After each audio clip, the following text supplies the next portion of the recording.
what kind of example of a father do I want to set? Like talking to my dad about what he did well, what he wished he would have done differently.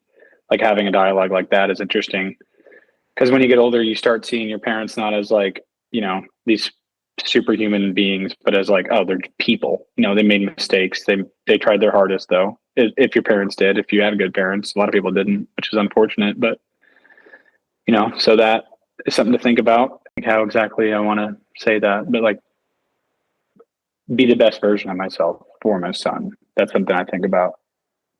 So how to do that, how to manifest that, how to be that example that you want to be for your own kid. It's a weird thought process to get into, but I think it's important to think about.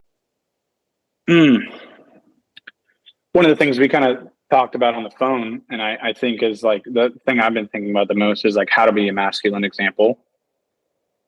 And like, what does that mean?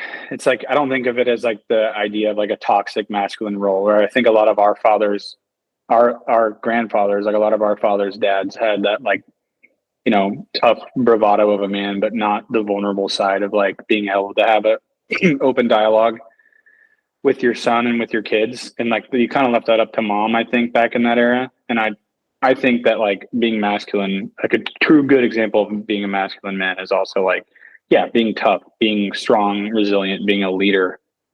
Like if there's a ship, like you want to, if you're the father, you kind of want to be in charge of like the direction of the ship,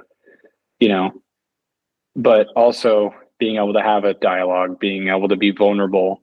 Like, I think a lot of us men struggle with that, like how to be truly vulnerable with one another and with people and intimacy and relationships. Even like this goes beyond having a kid and thinking about it, but like in your relationships, whether it be a wife, a girlfriend, a friend, but how to be like vulnerable and have an honest dialogue. So I want to stress that, like being able to be an honest, vulnerable man. I think a lot of people struggle with that.